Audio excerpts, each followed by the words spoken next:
What if your favorite breakfast is actually a banned chemical experiment? While Europe protects its citizens, America fills your pantry with toxins the rest of the world calls hazardous waste. I am the food auditor. I don't read labels. I audit the lies. Let's open the forbidden files. The freezer aisle. It's the heart of the modern household. Across the United States and Europe, millions of families rely on the convenience of the frost-covered box. Boxes of golden waffles, savory breakfast sausages, and crispy bacon slices, all promising a quick start to your busy day. But as the food auditor, I don't see convenience. I see a systemic risk. Welcome to a full-scale investigation into the frozen empire. Today, we are auditing the hidden chemical structures that allow your food to survive for years in a block of ice. We are looking for the substances that allow meat to stay unnaturally pink and waffles to maintain a synthetic crunch. File number 08, the nitrite nightmare. Pick up a package of American bacon. Flip it over.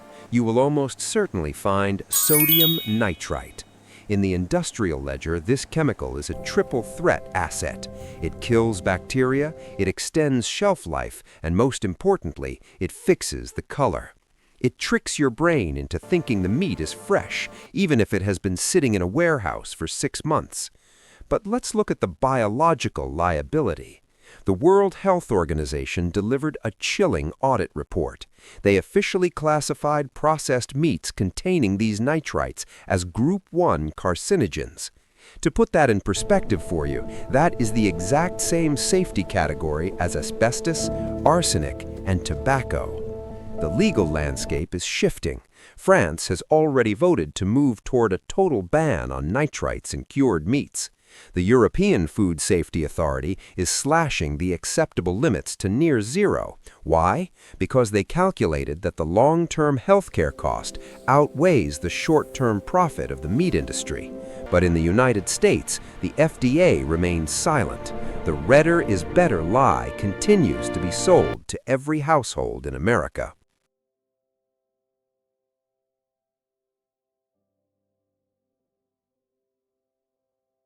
Now let's pivot to the golden waffle trap. Check the ingredient list for TBHQ, or tertiary butyl hydroquinone. In the world of chemistry, this is a stabilizer derived from petroleum. It is literally a form of butane used to prevent fats from going rancid. Laboratory audits by the Environmental Working Group show that even small amounts of TBHQ can trigger immune system dysfunction. In the European Union, the audit result was clear. TBHQ is strictly capped because it is not considered safe for long-term human consumption. In America, it is the invisible glue holding your frozen breakfast together. Let's perform a cost analysis. You think you are saving money by buying frozen processed bulk, but when you factor in the inflation of healthcare and the biological debt of consuming petroleum-based stabilizers, the return on investment for your family is negative. You aren't just buying a breakfast, you're signing a high-interest loan with your health as the collateral. The audit proves that some conveniences are simply too expensive to swallow. After the frozen waffle trap, most people reach for a glass of 100% pure orange juice or a bright sports drink to start their day. You see images of fresh orchards and sun-drenched fruit on the label. But as the food auditor, I have to flag these assets as valuation fraud. File number 09, the deoxygenated secret. Did you ever wonder why 100% natural orange juice in a carton tastes exactly the same every single time, all year round? Nature doesn't work that way. To keep juice shelf-stable for months, big corporations perform a process called de-aeration. They strip the juice of oxygen, which also strips it of all its natural flavor and aroma. To fix this, they add flavor packs. These are chemically engineered fragrances designed by the same perfume houses that make high-end colognes. Because they are technically derived from orange oil, the FDA allows them to remain hidden behind the label natural flavors. It is a massive regulatory loophole. In a natural audit, this isn't juice, it's a reconstructed chemical solution. Now let's look at the health liability for seniors. One glass of commercial orange juice contains up to 24 grams of sugar. That is nearly 6 teaspoons. Without the natural fiber of the fruit to slow it down, this causes a massive insulin spike. For our senior audience, this isn't vitamin C, it is a direct attack on your metabolic stability. But the audit gets darker when we look at sports and energy drinks. Look for BVO, or brominated vegetable oil, used as an emulsifier to keep citrus flavors from floating to the top.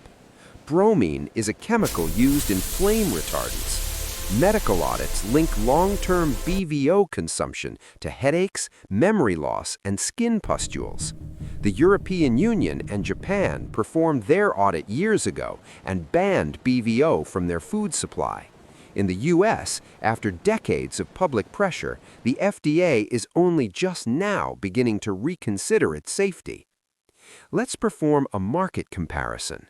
In Spain or Germany, you can find fresh-pressed juice with strict glass packaging requirements for a fair price. In the US, you pay a health premium for plastic-bottled liquid sugar disguised as fruit. You are paying 300% more for a product that has been chemically stripped and artificially reconstructed. That is not a purchase, that is a systemic exploitation of your thirst. What if your favorite breakfast is actually a banned chemical experiment?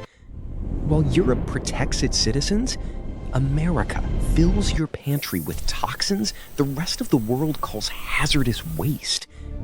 I am the food auditor. I don't read labels.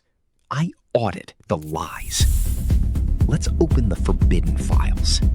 So, the audit is complete. From the chemical frost of the freezer to the reconstructed sugar in your glass, the evidence is overwhelming. But as the food auditor, I don't just point out the risks, I provide the recovery plan. You are not a victim of the system unless you choose to remain silent. To protect your health and your family's biological assets, you must follow the Clean Audit Protocol. First, the Rule of 5.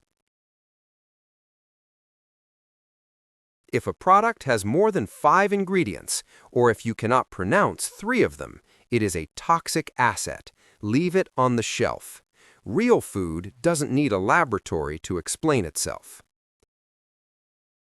Second, the border shift. When buying processed goods, look for products imported from the European Union. Because of the precautionary principle we discussed, an EU-certified organic cracker or jam has already passed a much stricter chemical audit than its American counterpart. You are paying for peace of mind, not petroleum. Third, the senior strategy. For our senior viewers, prioritize whole food bioavailability. Instead of fortified juices, choose the whole fruit. Instead of nitrite-heavy sausages, look for uncured meats preserved with sea salt and celery powder. These are the small adjustments that provide the highest return on health. The neon lights of the supermarket are designed to blind you, but now you have the lens of truth. You know that natural flavor is often a code for chemical engineering. You know that vibrant red meat is often a sign of synthetic intervention. The audit files for today are closed, but the investigation into your pantry continues. Your health is the only currency that truly matters. Don't let the corporations spend it for you. If this audit provided value to your life, subscribe to the Food Auditor. Share this report with someone you love. because the truth is always worth the investment. I am the Food Auditor. Stay vigilant, stay clean.